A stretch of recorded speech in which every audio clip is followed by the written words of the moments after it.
We have a rumour killer on the Vince McMahon and Kevin Dunn project that was rumoured over the weekend. Plus, WWE were almost pulled off air by the USA Network, and Shawn Michaels teases big surprises for NXT. It's all in the Cultaholic Wrestling News right now. So the Mr. McMahon docuseries has been out for a couple of days now. Yeah. What are your thoughts, vibes, concerns? It's not for a wrestling fan. It's for a non-wrestling fan who want to tune in to hear about the last couple of years of Vince McMahon, but they don't really get to hear about the last couple of years about Vince McMahon until the very end of the show. So I'm not sure who the documentary's for, Tom. Yeah, well, initially it was going to be for Vince McMahon, as we recently learned that it was something that Vince McMahon had actually wanted to do. And then when they started rolling it, the allegations came out, and he went, "Oh, can I buy this off you, please?" And they went, "Nope, we're doing a documentary." So, and since then, there was a little bit of scuttlebutt over the weekend about how Vince might react to the documentary. Yeah, it was. Yeah, people were saying he's going to release one by himself with Kevin Dunn. 1,000 camera cuts for every interview. It'll be fantastic, so it will be. There were unconfirmed reports of this over the weekend on socials. However, PW Insider has put that rumour to bed, saying for those asking about the rumours that Kevin Dunn is producing a Vince McMahon piece that would respond to the Netflix Vince McMahon docuseries, PW Insider can confirm this is absolutely incorrect. In speaking to sources close to Dunn, we are told he is not working on any McMahon-centric projects at all currently. But upon reading this news story, it continues, he picked up the phone to call Vince McMahon to see if he would be game to do one. That's never a thing. I've just made that. Oh my God.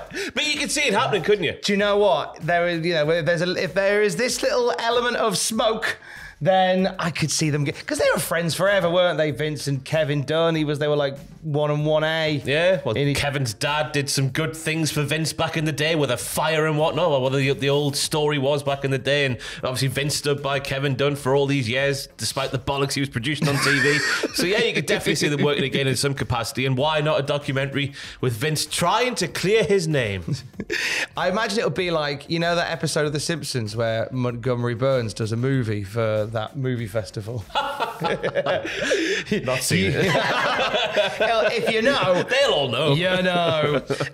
Meanwhile, WWE had nearly a dicey moment on their last NXT on the USA Network. Yeah, this story comes from Fightful Select, who say the show's long over and almost caused the show to be pulled from the air by the USA Network, with the show finishing seconds before, of course, last week's show closed with the gigantic culmination of the humongous press conference that happened all the way through the show. Ava, the general manager of NXT, she's so important that her match was like her bit of the press conference was picture-in-picture with Alexis King match. So we saw and heard Alexis King match. We saw Ava, but didn't hear Ava's bit of the press conference. Anyway, end of the show, we have Julia, we have Roxanne Perez, and we have Stephanie Vaquer closing the show up. But that was the bit that went over. Yeah, well, nearly went over. They were seconds away, and and I imagine that USA Network, what with NXT going to another platform, despite the fact they are still hosting WWE programming, they wouldn't have had an issue going, nah, bye. Yeah, let you go. The remedy is just any Alexis King match, cancel it, and then when you get towards that overrun, there's no issues whatsoever. What a strange situation the whole Lexus King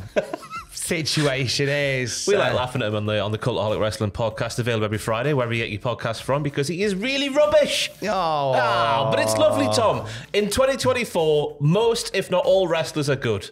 Yeah. Apart from Lexus King, it's fantastic to see. Good morning, Lexus. Thank you for watching. It might not do. Some news regarding TNA. So it was this past weekend that we were meant to see Impact tapings in Spartanburg. This is where we were meant to go on the go-home journey for Bound for Glory. However, those tapings were cancelled following Hurricane Helene. They were rescheduled for a few days later, but they've now reached a decision that they've been cancelled altogether. TNA have now since announced that they'll be taping 2 days of Impact, October 2nd and October 3rd at Skyway Studios in Nashville. And all the money from those tapings will go towards the Hurricane Helene relief.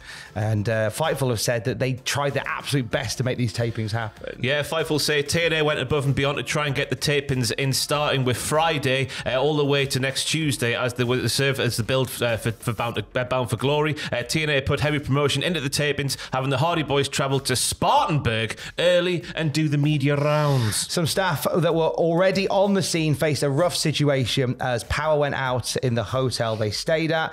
There were no vacancies elsewhere, and some had to charge their devices in their cars. Due to the dangers of Hurricane Helene and a lack of power at the venue they were running, the decision was made to cancel the shows. Obviously, we send all our love to people affected by everything that's gone on in Hurricane Helene, and we send nothing but best wishes. I think in the description there'll be some details of hurricane relief if you need more details on that. And honestly, we send nothing but the best. JBL flavoured news. I'm glad it's. Oh, here he comes. Come on, here we go. It's John! Sorry, Tom. Right. It's been a while. It has been. Oh my God! What a sell! It's like Shawn Michaels and Hulk Hogan here, SummerSlam 05. It's been a while since John o'clock, wasn't it? Oh, the water's going everywhere. It's water o'clock, Mother Hubbards. God. So it's been a while. It's been a while since we had a John o'clock, and there were reports over the last couple of days of JBL possibly working as a scout for WWE. The shoe fits. He's been everywhere, hasn't he? He's been working with multiple talents around the world, notably Nick Nemeth, names like that. He's been down in Mexico, hasn't he? He's been everywhere. He's been to AAA, he's been to MLW, he's been to GCW, and of course he's been in TNA. And was asked by Sportskeeda about the speculation around him working as a talent scout for WWE and specifically for Triple H. What did he say? I'm going to answer this as politically correct as possible. I've never answered a question about my contract. I can tell you 100% this. I've seen speculation about me on the internet. It's all wrong. 100% wrong. I'm not going to answer whether I am or not because WWE has always been a there's always been a confidentiality clause in it. I've never thought it was good business to discuss my contract or anybody else's. Sorry that I'm refusing to answer. The speculation about me has been wrong. I feel like that's an important part of my chair. Oh my God. I'm not sure. We'll check on that. I've got you. I can see where it is. Oh, can you see where it pops in? Go on. Stick it in. Yeah. Oh, there you go. It's popped in. Fits nicely, Ross. When it comes to JBL's thing, I'm fascinated by it. Also terrified by it. The idea of JBL sort of running this multiverse indie promotion or multiverse indie faction is just, it horrifies me. Nick Nemeth, possibly Brock Anderson in it as well.Maybe a few other, maybe even Mance Warner. I know he helped him in a match against Effie.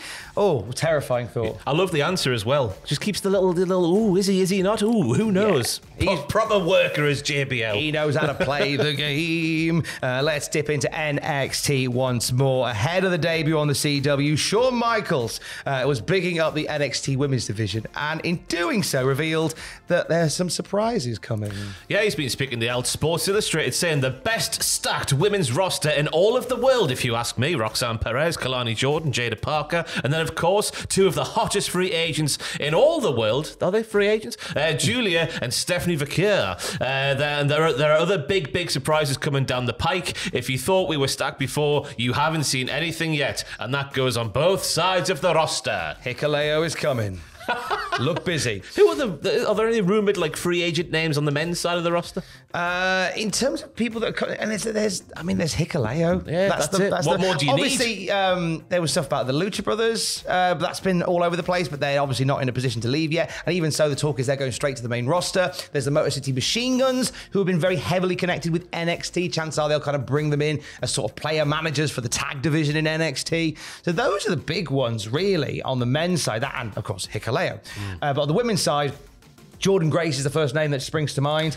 She has a lot of fans behind the scenes at WWE. I could see when her NXT contract comes up, or maybe a bit like maybe what we might see with Joe Hendry. Maybe a deal could be struck. I'm not saying they have struck a deal with Joe Hendry, but I wouldn't be shocked if maybe there was some conversations about such a thing. I'm going to put out there, they have already put pen to paper, and they're just waiting for the TNA contract to be over. I can reveal that here based on nothing but just what we've seen on television and what we've seen on the internet. Sean Ross Sapp's going to shout at us again.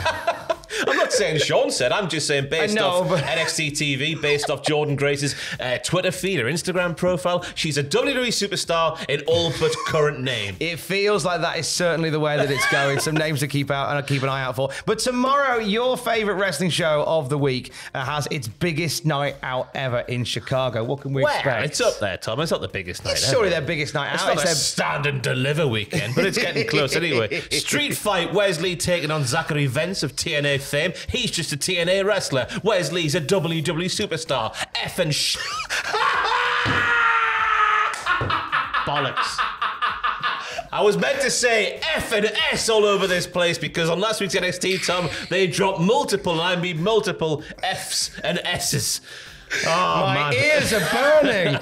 The women's tag team champions Bianca Belair and Jade Cargill. They're going to be there to F and S all over everybody as well. Yeah, Miz TV's going to F all over as well with the North American champion Obafemi. My God, he's so big. He Fs, I bet. I bet he does, Tom, and I bet it's harder than anyone's ever F before. Obafemi, but he's going to be on there with Tony D'Angelo. Jada Parker and Lola Vice taking on two members of Fatal Influence who will no doubt be serving C. Yeah, they will be serving C all the way down that ramp and in the ring. The NXT Women's Champion Roxanne Perez will defend against Julia with Stephanie Vaquer looking on in the background. NXT champion Ethan Page will face Trick Williams with old, tired and works with effing children CM Punk as guest referee in Chicago. Well, I'm not happy with CM Punk. He says to Trick Williams last week, well, I'm not going to be biased, but I would like to see you win, Trick. So what are you doing there then? That is being biased. I'd be furious I was Ethan Page. Furious. I'm just saying. And for the latest wrestling news at any time, you can check out cultaholic.com. This has been Chaotic. Stay safe. F you bye.